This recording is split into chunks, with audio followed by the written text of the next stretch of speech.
Hello दोस्तों, एक बार फिर से आपका बहुत बहुत स्वागत है आपका अपना यूट्यूब चैनल आर के स्टडी पे। तो e commerce and digital marketing की हम लोग की क्लास चल रही थी लेसन नंबर 2। जो लेसन नंबर 2 में है आपका ई कॉमर्स पेमेंट। ठीक है, ई कॉमर्स पेमेंट क्या होते हैं इसके बारे में हम लोग डिस्कस कर रहे थे। तो उसमें हमने केवल पेमेंट गेटवे पर बताए थे। ठीक है, कि पेमेंट गेटवे क्या होते हैं इसके पूरे डिटेल्स वगैरह बताए थे उसमें फर्स्ट वीडियो में। तो आज हम लोग जो लास्ट पढ़ने वाले हैं लेसन नंबर 2 आज पूरा पढ़ने वाले हैं कि ई पेमेंट क्या होता है और इसमें चोरी किस टाइप की जाती है और इसके प्रोटेक्शन किस प्रकार हम कर सकते हैं और ई कॉमर्स पेमेंट सिस्टम होता क्या है, इसके बारे में पूरा डिटेल समझने वाले हैं। तो वीडियो में लास्ट तक बने रहिएगा और चैनल पर नए हो तो सब्सक्राइब कर लीजिएगा, साथ में बेल आइकन भी प्रेस कर लीजिएगा क्योंकि इससे रिलेटेड आपको वीडियो मिलती रहती है। गाइज यहाँ पे देख सकते हैं कि मेन हम आपको यहाँ पे बता देते हैं। सबसे पहले हम लोग समझेंगे कि ई पेमेंट सिस्टम होता क्या है, फिर उनके टाइप्स पढ़ेंगे जहाँ पे हम लोग किस किस माध्यम से कर सकते हैं। डिजिटल कैश कर सकते हैं, स्मार्ट कैश कर सकते हैं, online storage volume payment system से कर सकते हैं, ऑनलाइन क्रेडिट कार्ड से कर सकते हैं, इंटरनेट बैंकिंग से कर सकते हैं, डेबिट कार्ड से कर सकते हैं। ठीक है, तो आपका यहाँ से क्वेश्चन बन जाता है कि जो हमारा ई पेमेंट है वो कौन कौन से माध्यम से कर सकते हैं। ठीक है, तो इसके पूरे डिटेल्स अभी पढ़ेंगे, वीडियो में लास्ट तक बनी रहिएगा, कोई दिक्कत वाली बात नहीं है। इसके फ़ायदे क्या हैं, नुकसान क्या है, माने एडवांटेज और डिसएडवांटेज सभी इसमें डिस्कस करने वाले हैं। ठीक है, तो सबसे पहले चलिए समझते हैं कि जो हमारा ई पेमेंट है जिसको हम लोग इलेक्ट्रॉनिक पेमेंट्स बोलते हैं। ठीक है, ई पेमेंट्स को पूरा फुल फॉर्म इसका होता है इलेक्ट्रॉनिक पेमेंट। तो इलेक्ट्रॉनिक पेमेंट्स क्या होता है चलिए जानते हैं कि जब हम किसी भी ऑनलाइन या ऑफलाइन, ठीक है, जब हम किसी भी वस्तु को ऑनलाइन या ऑफलाइन सामान खरीदे जाते हैं, ठीक है, तो बाद में ग्राहक पेमेंट करता है। जैसे हम कोई भी वस्तु को, अब हम आपको ई पेमेंट समझा देते हैं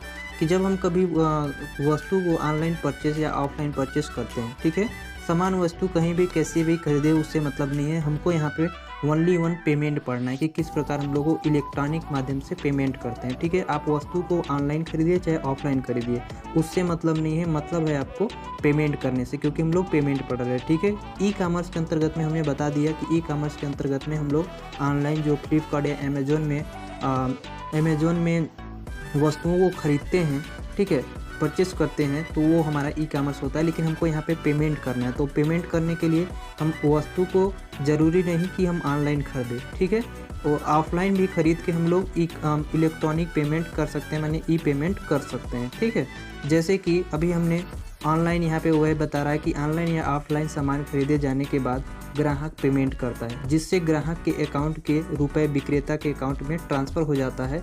लेकिन जब पेमेंट में केवल आंकड़े या डिजिटल सिग्नल का ही ट्रांसफ़र होता है, तो इस प्रकार किए गए पेमेंट को इलेक्ट्रॉनिक पेमेंट सिस्टम कहा जाता है या ई पेमेंट भी कह सकते हैं। ठीक है, यहाँ पे डायरेक्ट कहने का मतलब है कि जो हम लोग वस्तुओं को जब खरीदते हैं तो बिना पैसे दिए या फिर उसको बोल सकते हैं कि बिना चेक दिए जिस सुविधा का हम लोग उपयोग करते हैं वही हमारा ई पेमेंट कहलाता है।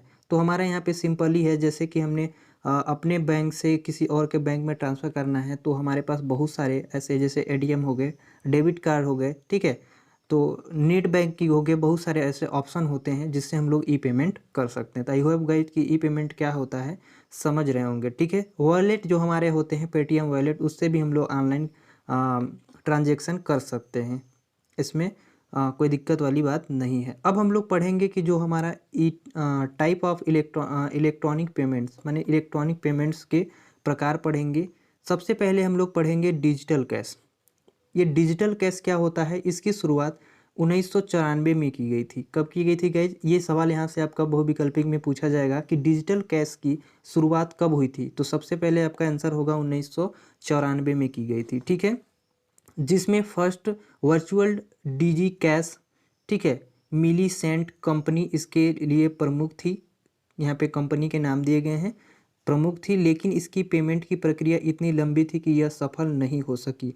देखिए गए, ये डिजिटल कैश जो है इसमें लंबी कोई प्रोसेस होगी, ठीक है, लंबी प्रोसेस थी, इसलिए इसका जो पेमेंट करने की प्रक्रिया थी सफल नहीं हो पाती। अब जैसे बहुत सारे कंपनियां ऐसे हैं जो काम तो करते हैं, लेकिन उसमें बहुत सारे, जैसे कि किसी को अच्छा लगता है, सारे के सारे लोग सक्सेस नहीं हो पाते। ठीक है, ये डिजिटल मार्केटिंग है तो सभी लोग सक्सेस नहीं हो पाते, वही सक्सेस हो पाते हैं जो उसमें कंटिन्यू करते हैं, थोड़ा एक्सपीरियंस को आगे बढ़ाते हैं। ठीक है, यहाँ पे लिखा है कि जो कि वर्तमान में डिजिटल कैश की प्रक्रिया है यह इन्हीं की देन है और यह पहले मुकाबले सरल भी बनाया गया, अब ई कैश के नाम से जानते हैं। जो देखिए डिजिटल कैश है, यहीं से हमारा जो कैश पेमेंट होता है यहीं से स्टार्ट हुआ था बताया जा रहा है, और हमारा स्टार्ट 1994 में हुआ था।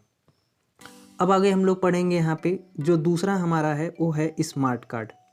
ठीक है, अब स्मार्ट कार्ड क्या होता है इसके बारे में समझेंगे। स्मार्ट कार्ड एक प्लास्टिक का कार्ड होता है जिसको हम जैसे बोल सकते हैं एटीएम कार्ड होता है ना, उसी तरह स्मार्ट कार्ड होता है। ठीक है, तो स्मार्ट कार्ड एक प्लास्टिक कार्ड होता है जिस पर एक माइक्रो प्रोसेस चिप लगी होती है। देखे होंगे कि जो हमारा एटीएम कार्ड होता है, डेबिट कार्ड होता है, उसमें एक चिप टाइप का लगा होता है। ठीक है, तो उसी तरह जो हमारा स्मार्ट कार्ड है उसमें भी एक माइक्रो प्रोसेस चिप लगी होती है और इस चिप पर कार्ड धारक की जानकारी होती है, जैसे बैंक अकाउंट का। ठीक है, पूरा डिटेल्स आपको दिया रहता है। स्मार्ट कार्ड में बैंक अकाउंट के साथ साथ हेल्थ एंड ट्रांसपोर्टेशन है, उसका पर्सनल आइडेंटिफिकेशन जैसी इंफॉर्मेशन भी स्टोर की जाती है। जब आप बैंकिंग में जाते हैं तो वहाँ पूरा आपको डिटेल भरवाते हैं। ठीक है, तो उस डिटेल जो भरा जाता है वो आपका जो चिप लगा होता है उसमें माइक्रो प्रोसेसिंग जो चिप लगी होती है उसमें आपका पूरा डिटेल रहता है। जैसे ही आप एटीएम मशीन में या फिर जो आपका स्मार्ट कार्ड जहाँ पे यूज होता है उस मशीन में जैसे ही वहाँ पे आप डालते हैं तो आप पूरा स्कैन करके आपको दिखा देता है कि आप कौन कौन से क्या क्या आपके परिचय हैं। ठीक है, आप सही इंसान हैं तो आप इस्तेमाल कर सकते हैं। और यहाँ पे कह रहा है कि इसमें कोई भी ग्राहक एक ऑनलाइन वॉलेट ऐप या ऑनलाइन अकाउंट में जमा रुपए से सामान खरीदकर पेमेंट को जो विक्रेता होते हैं विक्रेता के अकाउंट में ट्रांसफ़र कर सकता है। ठीक है, यहाँ पे जैसे कह रहा है कि ऑनलाइन वॉलेट ऐप, अभी हमारे पास जैसे कि किसी को ऑनलाइन पेमेंट करना है। ठीक है, किसी को ऑनलाइन पेमेंट करना है तो ये यहाँ पे समझेंगे कि ऑनलाइन वॉलेट ऐप क्या होता है। जैसे हम लोग बहुत सारे ऐप आते हैं जो अर्निंग से रिलेटेड होती हैं, उसमें क्या होता है जैसे मैंने गेम खेला, गेम खेलने के बाद हमें पैसा मिला वो वॉलेट में चला जाता है। ठीक है, तो वही कह रहा है ऑनलाइन वॉलेट होती है तो उसका यूज हम लोग सिंपली ट्रांजेक्शन कर सकते हैं ऑनलाइन के माध्यम से।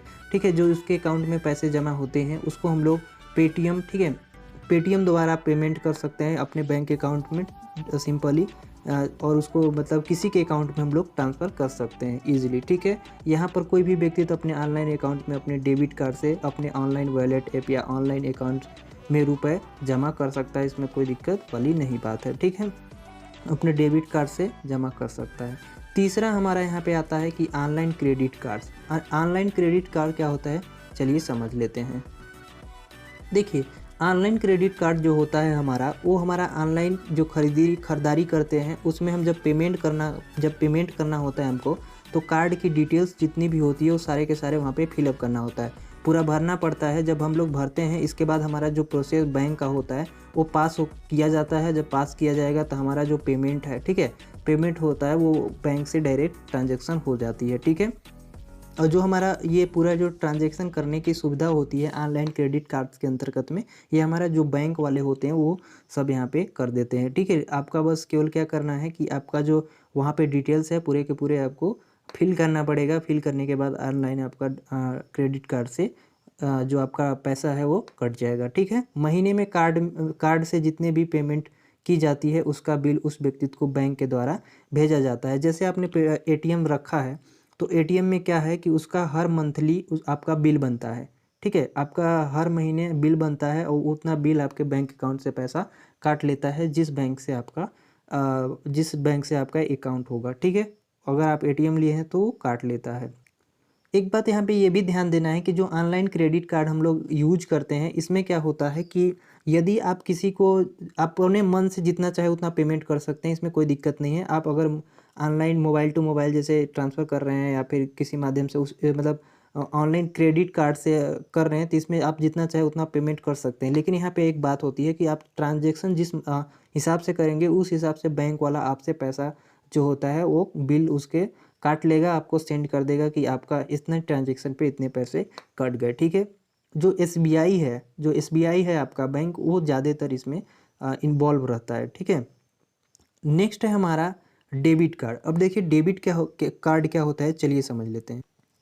देखिए यहाँ पे आपका डेबिट कार्ड नेक्स्ट है। डेबिट कार्ड यहाँ पे ये है कि इसका जो आजकल यूज बहुत सारे लोग करते हैं, जैसे हम लोग स्मार्ट कार्ड का यूज करते हैं उसी तरह डेबिट कार्ड भी यूज कर सकते हैं, या फिर जैसे स्मार्ट कार्ड होता है उसी तरह डेबिट कार्ड भी होता है। ये भी एक प्लास्टिक का कार्ड होता है, ठीक है, जिस पर एक चुंबकीय पट्टी पर कार्ड धारक की जानकारी होती है। इसमें कार्ड धारक का एक पासवर्ड भी दिया जाता है जो 4 अंक का होता है, जिसको किसी को बताया नहीं जाता, ठीक है। उसमें ऑनलाइन के साथ ऑफलाइन भी पेमेंट करने के लिए सुविधा रहता है। ऑनलाइन कैसे कर सकते हैं, जैसे कि मोबाइल पे उसको हम लोग ऐप के माध्यम से वहाँ पे ये खोल लिए, ठीक है, और उसको हम लोग ट्रांजैक्शन कर सकते हैं। और दूसरा एक और रास्ता है कि आप वहाँ पे जाएंगे, जब जहाँ पे आपने वस्तु खरीदा वहाँ पे आप जाएंगे तो ऑफलाइन सुविधा भी रहता है। वहाँ पे आपको एक मशीन मिलेगा, ठीक है, उस मशीन में आप जैसे ही डालेंगे, ठीक है, अपना डेबिट कार्ड, तो वहाँ पे आपका पूरा डिटेल्स देगा, आप वहाँ पे आप पैसा जितना चाहे कटवा सकते हैं, ठीक है। अब ई पेमेंट्स के फ़ायदे क्या हैं इसके बारे में चलिए समझ लेते हैं, माने इसके एडवांटेज क्या हैं, ठीक है। तो पहली बात कि ऑनलाइन फीस होती है वो जमा, mobile recharge, shopping bill payment आदि, ऑनलाइन मनी ट्रांसफ़र, इस टाइप के जितने भी हमारे ज़रूरत होती हैं ई पेमेंट के थ्रू कर सकते हैं। जैसे कि हम ऑनलाइन फ़ीस जमा कर सकते हैं, मोबाइल रिचार्ज करा सकते हैं, शॉपिंग कर सकते हैं, बिल पेमेंट कर सकते हैं, ऑनलाइन मनी ट्रांसफ़र कर सकते हैं। ये जितने भी हम लोगों को सुविधा प्रदान करती है ई पेमेंट के अंतर्गत में हम लोग कर सकते हैं। दूसरा है कि आपका जो इलेक्ट्रॉनिक पेमेंट है, ठीक है, ई पेमेंट में इंटरनेट बैंकिंग या मोबाइल ऐप जैसे भीम ऐप, पेटीएम को भी पेमेंट के लिए उपयोग किया जा सकता है। यहाँ पे सिंपली हम बोले कि जो हमको बैंक अकाउंट में पैसे देने जाना पड़ता है, वहाँ से निकालना पड़ता है, तो ये इसके लिए जो ई पेमेंट है सबसे ईजी है, ठीक है। इसके यही सब फायदे हैं। और यदि किसी का फ़ायदा है तो नुकसान भी होता है। पहले हम फायदे और देख, जैसे कि टाइम भी बचता है, ठीक है, ऑफलाइन ऑनलाइन इसका इस्तेमाल कर सकते हैं, बहुत सारे फ़ायदे हैं, आप पढ़ सकते हैं। इसकी पीडीएफ आपको टेलीग्राम पे मिल जाएगी, वहाँ से आप ले सकते हैं, ठीक है। दूसरी बात यहाँ पे समझा दें कि अगर किसी का फ़ायदा हो रहा है तो उसका नुकसान भी होता है। कैसे? तो चलिए समझते हो। सबसे पहले है कि ऑनलाइन पेमेंट करने के लिए जो तरीके उपयोग करते हैं उससे हमारे पास कार्ड या ऑनलाइन वॉलेट ज़रूर होता है, लेकिन यह सभी इंटरनेट से जुड़े होने के कारण हमारी गलती के कारण यहाँ पर कोई दूसरा व्यक्ति हमारी जानकारी चुरा कर नुकसान कर सकता है। जैसे कि जिसको हम लोग सिंपल भाषा में बोलते हैं हैकिंग। जैसे कि हमारा जो डाटा होता है एक सर्वर पे होता है, हर एक क्राइटेरिया का, हर एक बैंकिंग या है, आप बोल सकते हैं कि हर एक जो हम लोग पेमेंट करते हैं या कोई भी हमारा इलेक्ट्रॉनिक से रिलेटेड जितने भी ऐप्स हो गए या जितने भी होते हैं सबका अलग अलग सर्वर होता है, ठीक है। तो हमारा जो सर्वर होता है हम जो यूज करता है वो उस सर्वर का जो यूज करता है, मान लीजिए यहाँ पे सर्वर है और जो यूज करेगा यहाँ पे यूजर है, वो उसका क्या होगा, क्लाइंट हो जाएगा, ठीक है। तो क्लाइंट और जो सर्वर होते हैं इसमें क्या होता है कि अगर हम एक सिंपली बता दें आपको कि अगर हम लोग बैंक पे काम कर रहे थे, बैंक का एक सर्वर होगा, ठीक है। जो बैंक का सर्वर होगा तो यहाँ से हम लोग अगर अपना ऑनलाइन पेमेंट कर रहे हैं, ठीक है, कोई यूजर है जो ऑनलाइन पेमेंट कर सकता है, जिसको हम लोग क्लाइंट बोल सकते हैं यहाँ पे। तो जो क्लाइंट है हमारा ऑनलाइन पेमेंट कर रहा है, तो यहाँ पे क्या होता है कि जो तीसरा इंसान होता है, मैंने जिसको हम लोग हैकिंग के नाम से जानते हैं, कोई हैकर है, तो इस डाटा को चुरा लेता है, चुरा सकता है, यहाँ से इंफॉर्मेशन इसको चुरा सकता है, ठीक है। यहाँ पे बहुत सारे हमारे नुकसान भी होते हैं अगर आप इसको सेफली यूज ना करें तो, ठीक है। इसमें आप जिस भी पेटीएम सिस्टम का उपयोग करते हैं उसकी जानकारी बैंक या किसी ई वॉलेट वेबसाइट के सर्वर पर स्टोर होती है, जहाँ पे हम जो अभी बता रहे थे आपको वही वेबसाइट के सर्वर पर स्टोर होती है। और यदि इस सर्वर से आपकी जानकारी को चुरा लेता है तो वह आपके अकाउंट में जितने भी रुपए होंगे उन्हें निकाल सकता है ईजिली, कोई इसमें बड़ी बात नहीं है, ठीक है। वही हम आपको कहना चाहते हैं कि जितने भी हमारे डाटा होते हैं वो सब किस पे होते हैं, सर्वर पे स्टोर होते हैं। हर एक क्राइटेरिया का मतलब हर एक जो यूजर होते हैं उनका अलग अलग क्या बोलते हैं उसको, सर्वर होता है। अब जैसे बैंक का सर्वर अलग हो गया, अब जो खुद की कंपनी चलाते हैं उनका सर्वर कुछ अलग होता है, ठीक है। तो जो हमारे जैसे कि गूगल पे हमने कुछ भी सर्च किया तो जो सर्च किया वो कहाँ स्टोर होता है, सर्वर पे ही होता है, उनका भी एक सर्वर होता है, ठीक है। साइट होती है, वेबसाइट होती है, जिन पे क्या होती है हमारे जितने भी वहाँ पे जो भी चीज़ हम लोग सर्च करते हैं वो क्या होती है, स्टोर रहती है, सर्वर पे क्या होती है, सारे डाटा स्टोर रहती है, अब वहाँ से डाटा हम लोगों को मिल जाती है जो हम लोग सर्च करते हैं। तो उसी प्रकार हमारे क्या होती है कि उन दोनों के बीच का जो कड़ी होता है यूजर और कह सकते हैं जो सर्वर हो गया, ठीक है, क्लाइंट और सर्वर के बीच की जो कड़ी होती है वो तीसरा जो होगा, तीसरा आके जो हैकर हो सकता है वो हमारा पैसा निकाल सकता है, वो भी जो उनके अगर सर्वर को हैक करेगा तब।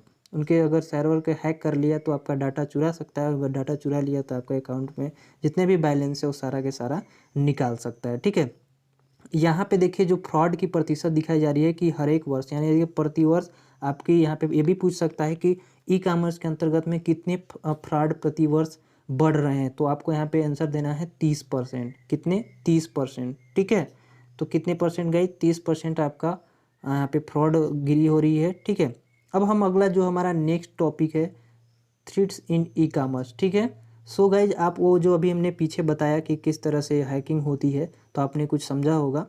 ठीक है, तो आगे हम लोग ये पढ़ेंगे कि हमारा किस टाइप से ये चोरी होती है हमारी इन्फॉर्मेशन की, जो अभी हमने हैकर के ही नाम लिया था, किस प्रकार से हमारी चोरी होती है ई कॉमर्स के अंतर्गत में, इसके बारे में समझते हैं। ठीक है, सबसे पहले कि हैकर यूजर की इन्फॉर्मेशन चुराने का प्रयास करते हैं, कैसे करते हैं वो भी हमने बताया। जैसे कि यहाँ पे हमारा सर्वर है। ठीक है, यहाँ पे हमारा सर्वर है, यहाँ हमारा क्लाइंट है। क्लाइंट हमारा क्या करता है कि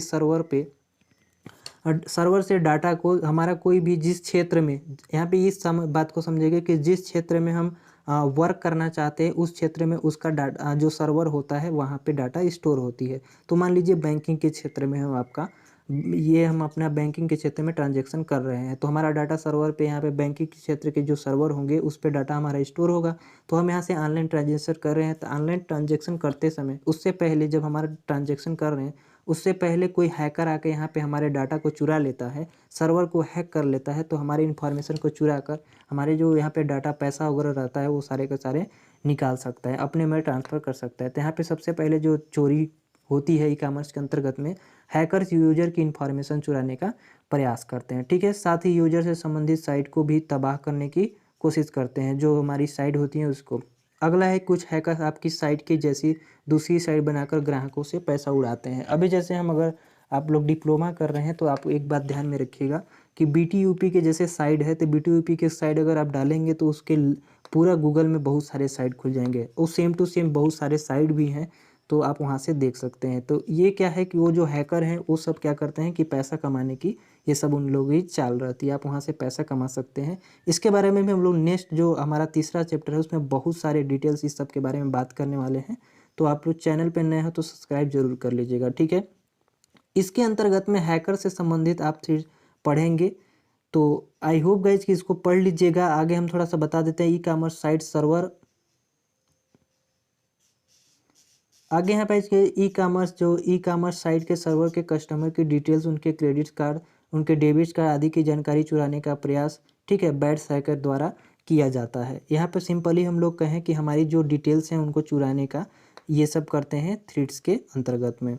अब हमारा डिसएडवांटेज ऑफ ई कॉमर्स के डिसएडवांटेज क्या हैं चलिए समझ लेते हैं। दो टाइप के हम लोग को पढ़ने को मिलेगा, पहला टेक्निकल डिसएडवांटेज और एक दूसरा है नॉन टेक्निकल डिसएडवांटेज। ठीक है, तो देखिए टेक्निकल के अंतर्गत में हमारा सिक्योरिटी और प्राइवेसी ये सब आते हैं डिसएडवांटेज की। ई कॉमर्स की जो वीक सिक्योरिटी, इसका मतलब जो वीक सिक्योरिटी होती है इसका पहला और बहुत बड़ा डिसएडवांटेज है कि हमारी जो ई कॉमर्स जो हम लोग ऑनलाइन शॉपिंग करते हैं, ऑनलाइन किसी चीज़ को परचेस करते हैं, ऑनलाइन ट्रांजेक्शन करते हैं तो इसकी जो सिक्योरिटी होती है बड़ा वीक होती है, जिसको किसी भी कोई हैकर आसानी से क्या कर सकता है, एक्सेस कर सकता है डाटा को, सर्वर के डाटा को एक्सेस कर सकता है और हमारा इसमें हानि हो सकता है। तो ये सब हानि है। और हम यहाँ पे देखें तो प्राइवेसी के मामले में भी ये बहुत ही कमज़ोर है, यानी ई कॉमर्स बिजनेस में ट्रांजैक्शन के लिए ई पेमेंट फ्यूचर का उपयोग करना पड़ता है जिसमें बहुत रिस्क है। ई पेमेंट का होता है इलेक्ट्रॉनिक पेमेंट, और इलेक्ट्रॉनिक पेमेंट क्या होता है ऑनलाइन पेमेंट। तो ऑनलाइन पेमेंट क्या किस में वर्क करता है तो ई कॉमर्स में करता है, ई कॉमर्स बिजनेस में करता है। तो ई कॉमर्स बिजनेस क्या होता है, जो हम लोग ऑनलाइन शॉपिंग करते हैं जैसे फ्लिपकार्ट, अमेजोन पे। ठीक है, समझ रहे होंगे बात को। जो ई कॉमर्स की प्राइवेसी होती है वो ग्रांटेड नहीं होती है। ठीक है, ऐसी स्थिति में बैड जो अटैकर्स होते हैं जिसको हम लोग हैकर बोलते हैं, जो बैड हैकर होते हैं द्वारा क्रेडिट अथवा डेबिट कार्ड पर पेमेंट गेटवे के थ्रू हमको हमला कर सकते हैं। अब देखिए पेमेंट गेटवे बताए थे हमने कि वहाँ पे क्या क्या आपके फ़ायदे हैं, क्या नुकसान है, पूरा डिटेल्स हमने एक वीडियो में बताया है। लगभग 15 मिनट की वीडियो है, आपने नहीं देखा है तो वहाँ जाके ज़रूर देख लीजिएगा। ठीक है, तो ये है आपका टेक्निकल। अब सॉफ्टवेयर इश्यू भी हो जाती है, यहाँ पे देख सकते हैं उसमें सॉफ्टवेयर इश्यू भी हो जाती हैं। जैसे अभी हम लोग ट्रांजेक्शन कर रहे हैं, ठीक है, ट्रांजेक्शन जब करते हैं तो उसमें क्या होता है कि जो हमारा इंटरनेट होता है वो स्लो हो जाता है, या फिर जो हमारे जो ऐप्स होते हैं वो काम नहीं करते अच्छे से, तो यही सब इस सॉफ्टवेयर के अंतर्गत में आते हैं। तो आप इसको पढ़ लीजिएगा। देखिए यहाँ पे बिजनेस सॉफ्टवेयर ऐसे भी हैं जिन्हें ई कॉमर्स और इंटरनेट के साथ इंटरग्रेटेड करके यूज किया जाना कठिन होता है। इस टाइप के जो इशू आते हैं वो सारे हमारे टेक्निकल में आ जाते हैं, ठीक है। तो ये है। और नॉन टेक्निकल के अंतर्गत में हम बता दें आपको, नॉन टेक्निकल जो डिसएडवांटेज इसके हैं ये है कि फेसलेस बिजनेसमैन होते हैं। कोई भी यूजर या उपभोक्ता साइट पर विश्वास नहीं करता, क्योंकि जिसको देखा ही नहीं उसमें फ्रॉड का मतलब चांस बहुत अधिक होता है। जो नॉन टेक्निकल है इसमें क्या होता है कि जैसे हम बिजनेस कर रहे हैं, तो बिजनेस ऑनलाइन जब बिजनेस करते हैं तो उसमें हमको फेस दिखता नहीं है कि कौन सा यूजर है या कौन सा जैसे कि हमें कोई, जैसे हमने अगर ऑनलाइन कोई बिजनेस स्टार्ट किया है तो उसमें हमारा फेस थोड़ी दिखेगा कि मैं ये चीज़ को बेच रहा हूँ। जैसे कि आप फ्लिपकार्ट या अमेजोन की ही बात कर लें, तो उसमें अगर आप देखने जाएं तो वहाँ पे किसी का फेस नहीं दिखता, वहाँ पे उसी का फेस दिखता है जिसको वस्तु को हमको खरीदना होता है। अब कौन हमको लाकर देगा, कौन लाकर नहीं देगा, इसकी जानकारी हमको नहीं रहती, बस हमको वस्तु की जानकारी रहती है। तो ये सब नॉन टेक्निकल के अंतर्गत में आते हैं, ठीक है। वही सामान है या दूसरी सामान है, ये आने के बाद ही पता चलता है, ठीक है। तो ऐसे जितने भी हमारे इस टाइप के जितने भी हमारे प्रॉब्लम्स होते हैं वो सारे के सारे नॉन टेक्निकल के अंतर्गत में आते हैं। बिना इंटरनेट के इलेक्ट्रॉनिक्स कॉमर्स द्वारा व्यापार संभव नहीं होता है, माने इसमें इंटरनेट की ज़रूरत पड़ती ही पड़ती है, जिस वजह से नेटवर्क का होना ई कॉमर्स बिजनेस के लिए एक महत्वपूर्ण अंग हो सकता है, ठीक है। और यहाँ पे देख सकते हैं कि ई कॉमर्स से ट्रेडिशनल बिजनेसमैन्स को नुकसान भी संभावना बनी रहती है, जो बहुत ज़्यादा आगे बढ़े रहते हैं जो ई कॉमर्स के अंतर्गत में, जिसको हम लोग बड़ा बिजनेस बोल सकते हैं, जिसका बड़ा बिजनेस रहता है, जो इसमें ज़्यादातर आगे काम करता रहता है, तो उन लोग को बहुत ज़्यादा हानि होने का डर रहता है, ठीक है। तो आई होप गाइज कि ये जितने भी लेसन 2 में थे, ये पेमेंट के मामले में जितने भी आपके डाउट्स हैं सारे क्लियर हो चुके होंगे। तो बस आज के लिए इतना ही। और गाइज फ्री पीडीएफ के लिए हमारे टेलीग्राम से जुड़ सकते हैं। टेलीग्राम का नाम यहाँ दिया गया RK Study 2.0। वहाँ पे आपको हिंदी इंग्लिश में बुक अवेलेबल है सभी सब्जेक्ट के, एंड ऑब्जेक्टिव क्वेश्चन के पूरे आज हमने ऑब्जेक्टिव क्वेश्चन अपलोड कर दिए हैं, तो वहाँ से आप डाउनलोड कर सकते हैं। और कोई भी प्रॉब्लम हो तो हमारे इंस्टाग्राम को फॉलो कर लीजिए RK, वहाँ पे आपको कोई भी प्रॉब्लम होगा तो आप हमसे पूछ सकते हैं, ठीक है। बस आज के लिए इतना ही, मिलेंगे नए वीडियो में, तब तक के लिए जय हिंद। और चैनल पे नए हो तो सब्सक्राइब कर लीजिएगा और एक लाइक कर लीजिएगा।